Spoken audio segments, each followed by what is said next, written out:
తమిళనాడులో ప్రముఖ ఎమ్మెల్యే మురుగన్. అతని పేరు వినగానే శక్తి, ప్రభావం మనసులో మెదులుతాయి. తెల్లని వేష్టి, షర్టు, మెడలో పార్టీ రంగుల తుండు, ముఖంలో ఎప్పుడూ ప్రసన్నమైన చిరునవ్వు. ప్రతి ఫోటోలో, పోస్టర్లో ఒకేలా కనిపించే ఆ నవ్వు. మురుగన్ రోజు ప్రారంభం నగరంలోని పెద్ద వ్యాపారవేత్తలతో, ఉదయ భోజన సమావేశాలతో మొదలవుతుంది. రాత్రులు గడిచిపోతాయి గొప్ప పార్టీలలో, రాజకీయ వ్యూహాలు అల్లే చర్చలలో. తన ప్రసంగాల్లో అతను పేదల కోసం, కార్మికుల కోసం, రైతుల కోసం గొంతు విప్పాడు. పేదరికాన్ని తొలగిస్తాం అనే అతని పిలుపుకు వేలాది మంది చప్పట్లు కొట్టారు. కాని వాస్తవంలో మురుగన్ పేదరికాన్ని చూసింది తన ఎయిర్ కండిషన్ కారు గాజు కిటికీ గుండా మాత్రమే. అతనికి పేదరికం ఒక లెక్క, ఎన్నికల అంశం, కొన్నిసార్లు ప్రసంగాలను భావోద్వేగంగా మార్చే సాధనం మాత్రమే.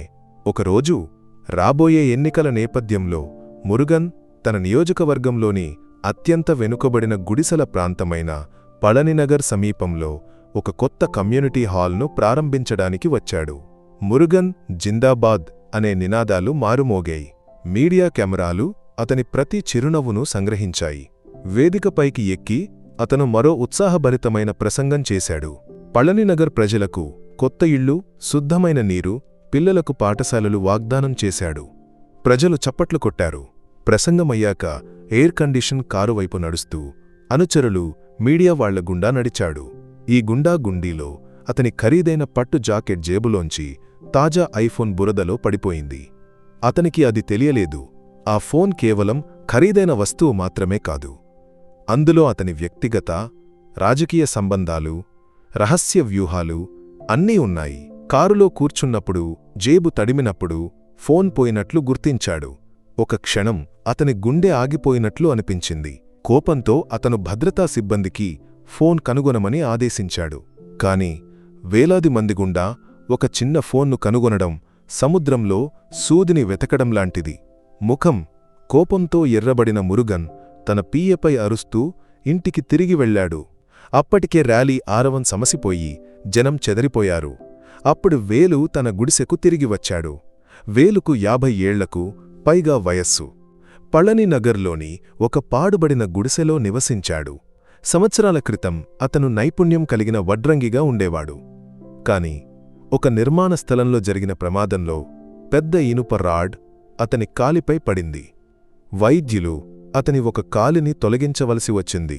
యజమాని నష్టపరిహారం పేరుతో 1000 రూపాయలు ఇచ్చి బాధ్యత నుండి తప్పుకున్నాడు. భార్య ఇంతకుముందే వ్యాధితో మరణించింది. ఆ ప్రమాదంతో నైపుణ్యం కలిగిన కళాకారుడు అసహాయమైన బిచ్చగాడిగా మారాడు. అతను రోజూ సమీపంలోని ఆలయం ముందు లేదా ఇలాంటి ర్యాలీల బయట బిచ్చమెత్తుకుని బతికాడు. ఆ రోజు ర్యాలీ కారణంగా అతనికి గణనీయమైన బిచ్చ లభించలేదు.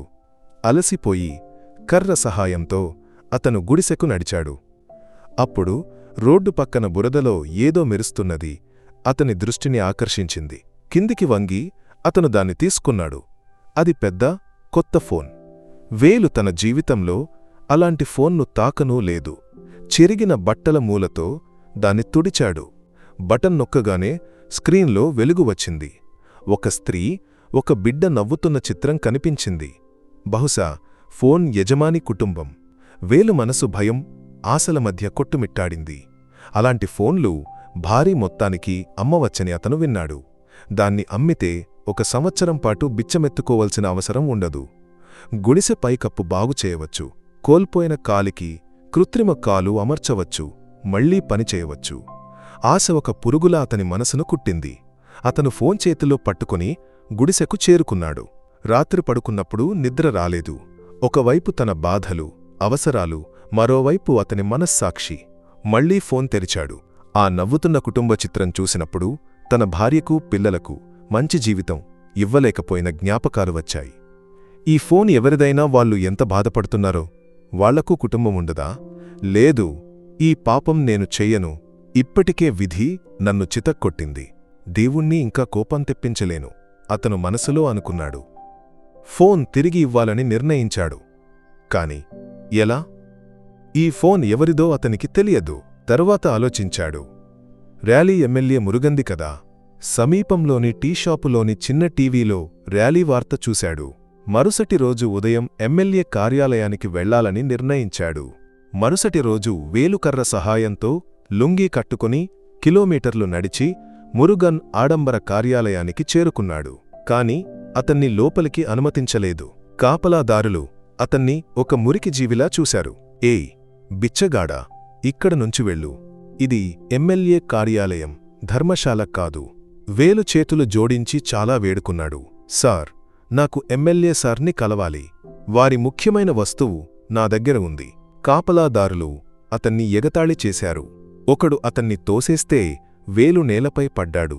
కళ్ళు చెమ్మగిల్లాయి. తన అసహాయతపై అతనికి కోపం వచ్చింది. నిరాశతో అతను అక్కడే రోడ్డు పక్కన కూర్చున్నాడు. సాయంత్రం వరకు అక్కడే కాచుకున్నాడు. అప్పుడు మురుగన్ కారు కార్యాలయం నుంచి బయటకు వచ్చింది. వేలు ధైర్యం చేసి కాస్త తడబడుతూ కారు ముందు నిలబడ్డాడు. డ్రైవర్ బ్రేక్ నొక్కాడు. కోపంతో మురుగన్ కిటికీ తగ్గించాడు. నీవు ఇక్కడ ఎందుకు? నీకు ఏమి కావాలి? వేలు వణుకుతున్న చేతులతో తన గుడ్డ సంచీలోంచి ఫోన్ తీశాడు. సార్, ఇది మీ ఫోన్. నిన్న ర్యాలీ జరిగిన చోట కనిపించింది. మురుగన్ కళ్ళలో అవిశ్వాసం, ఆశ్చర్యం కలిసిన భావం. అతను ఫోన్ తీసుకుని పరిశీలించాడు. అన్నీ సురక్షితం. ఒకరోజు 100 రూపాయలు కూడా సంపాదించని ఈ బిచ్చగాడు లక్షల విలువైన ఫోన్ను తిరిగి ఇవ్వడానికి ఇంత దూరం వచ్చాడు. అతను పర్సు తీసి 5000 రూపాయలు వేలుకు ఇచ్చాడు. నీ నిజాయితీకి ఇది బహుమతి. ఇప్పుడు వెళ్ళు. వేలు నిశ్శబ్దంగా ఆ డబ్బు తీసుకుని మురుగన్కు సలాం చేసి గుడిసెకు తిరిగి వెళ్లాడు. మురుగన్కు ఊపిరి పీల్చుకున్నట్లు అనిపించిన వేలు ఆత్మాభిమానం, కళ్లలో నిజాయితీ అతని మనసులో ముల్లులా గుచ్చుకున్నాయి. ఆ రాత్రి మురుగన్ తన ఆడంబర ఇంటి మెత్తని మంచంలో నిద్రపోలేదు. వేలు ముఖం, అతని తడబడే నడక, ఆ కళ్లలోని మంచితనం అన్నీ మనసులో మెదిలాయి. నేను అతనికి 5000 రూపాయలు ఇచ్చి తప్పించుకున్నాను. అతని నిజాయితీ విలువ అంతేనా? ఏమీ అడగకుండా అతను వెళ్లాడు. అతను ఎక్కడ నివసిస్తాడు? ఎలాంటి జీవితం గడుపుతాడు? నా ప్రసంగాల్లోని పేదరికం, నిజమైన పేదరికం మధ్య ఎంత తేడా! మొదటిసారిగా అతనిలోని రాజకీయవేత్త కాక ఒక మనిషి మేల్కొన్నాడు. మరుసటి రోజు ఉదయం వేలు గుడిసెకు వెళ్లాలని నిర్ణయించాడు. నిజాయితీతో సంపన్నుడైన ఒకరి జీవితం ఎంత పేదరికంలో ఉందో తన కళ్లతో చూడాలనుకున్నాడు. మరుసటి రోజు ఎవరినీ తోడు తీసుకోకుండా మురుగన్ తన కారులో పళనినగర్ గుడిసెలకు వెళ్లాడు. ఆడంబర కారు బురదతో నిండిన మురికి, ఇరుకు రోడ్లలో వెళ్లడానికి ఇబ్బంది పడింది. పిల్లలు, ప్రజలు ఆసక్తిగా చూశారు. కారు ముందుకు వెళ్లలేకపోయినప్పుడు మురుగన్ దిగాడు. ఖరీదైన చెప్పులు బురదలో మునిగాయి. కాని అతనికి దాని గురించి ఆలోచించే సమయం లేదు. ప్రజలను అడిగి వేలు గుడిసె దారిని కనుగొన్నాడు. ప్లాస్టిక్ షీట్లు, వెదురుతో తాత్కాలికంగా నిర్మించిన ఆ గుడిసె. సమీపించినప్పుడు లోపల నుంచి పిల్లల నవ్వు, ఒక వృద్ధురాలి ఆశీర్వాదాలు వినిపించాయి. చిరిగిన గోనె సంచిని తప్పించి లోపలికి చూసిన మురుగన్ కళ్ళు చెమ్మగిల్లాయి. గొంతు బరువెక్కింది. అతను శిలలా నిలబడ్డాడు. ఆ చీకటి, ఇరుకైన గుడిసెలో వేలు ఒంటరిగా లేడు. గుడిసెలలోని 10 లేదా 12 ఆకలితో ఉన్న అనాథ పిల్లలు, 2-3 అసహాయ వృద్ధ స్త్రీలు అక్కడ కూర్చున్నారు. 5000 రూపాయలతో వేలు కొన్న కొత్త మిఠాయిలు, చిరుతిళ్ళు అందరికీ నవ్వుతూ పంచుతున్నాడు. బాగా తినండి. ఈరోజు అందరూ కడుపు నిండా తినాలి. దేవుడు మనకు విందు పంపాడు అతను అన్నాడు. ఒక అమ్మాయి అడిగింది, వేలు అంకుల్, మీరు తినడం లేదా? వేలు నవ్వాడు. నీ మనసు ఆకలి లేనివాడిది. నీ నవ్వు చూస్తే నా ఆకలి తీరిపోతుంది. నీ ముఖంలోని సంతోషమే నా నిజమైన సంతోషం. ఈ దృశ్యం, ఈ నిస్వార్థత మురుగన్ హృదయంలో నిప్పు కణికలా పడింది. తన అవసరాలకు బదులు ఇతరుల ఆకలి తీర్చడానికి ఆ 5000 రూపాయలు వాడిన ఒక బిచ్చగాడు. మురుగన్కు తనపై సిగ్గువేసింది. తన ప్రసంగాలు, వాగ్దానాలు బూటకపు అనిపించాయి. కన్నీళ్లతో అతను గుడిసెలోకి అడుగుపెట్టాడు. మురుగన్ను చూసి వేలు, ఇతరులు భయపడి లేచారు. ఎమ్మెల్యే సార్, మీరు ఇక్కడ. మురుగన్ ముందుకు వచ్చి వేలును ఆలింగనం చేసుకున్నాడు. వేలు, ఈరోజు నీవు నాకు మానవత్వం గురించి ఒక పాఠం నేర్పావు. నా జీవితంలో ఏ పుస్తకంలోనూ లభించని పాఠం. నిజమైన నాయకుడు నీవే, నేను కాదు. ఈ పళనినగర్ ప్రజలతో వారి ఈ దుర్గతి గురించి తెలియకుండా ఉన్నందుకు ఒక ఎమ్మెల్యేగా నేను క్షమాపణ కోరుతున్నాను. అతను వెంటనే తన పిఏ మున్సిపల్ కమిషనర్లను పిలిచాడు. 1 గంటలో మున్సిపల్ బృందం, అధికారులు ఇక్కడ ఉండాలి. ఈ క్షణం నుంచి ఈ గుడిసెల విధిని మార్చే పని ప్రారంభించాలి. ఆ రోజు పళనినగర్లో కొత్త చరిత్ర రచించబడింది. మురుగన్ పర్యవేక్షణలో కొత్త ఇళ్ల నిర్మాణం ప్రారంభమైంది. ప్రతి ఇంటికి శుద్ధమైన నీరు, విద్యుత్తు వచ్చాయి. పిల్లల కోసం శుభ్రమైన పాఠశాల, చిన్న ఆసుపత్రి తెరవబడ్డాయి. వేలును ఆ గుడిసెల అభివృద్ధి నాయకుడిగా నియమించారు. వేలు, ఇక బిచ్చమెత్తుకోవద్దు. నీ ప్రజలకు సేవ చెయ్యి. ప్రభుత్వం నీకు జీతం గౌరవమిస్తుంది. ఈ ప్రజల బాధలను అర్థం చేసుకోవడానికి నీకంటే గొప్పవాడి ఎవరు? ఓ, నీ కృత్రిమ కాలు రేపే సిద్ధమవుతుంది. వేలు కళ్ళు సంతోషం, గౌరవం కన్నీళ్లతో నిండాయి. ఎప్పుడూ తనను అవమానించిన సమాజం ఈ రోజు తనను గౌరవిస్తోంది. ఇదంతా అతని చిన్న నిజాయితీ ఫలితం. పాఠం: నిజమైన శక్తి సంపద పణంలో లేదా పదవిలో లేదు. ఒక మనిషి స్వభావంలో, మంచితనంలో ఉంది. ఒక శక్తిమంతుడు సత్యాన్ని ముఖాముఖం చూసినప్పుడు వేలాది మంది జీవితాల్లో అతను మంచి మార్పులు తీసుకొస్తాడు.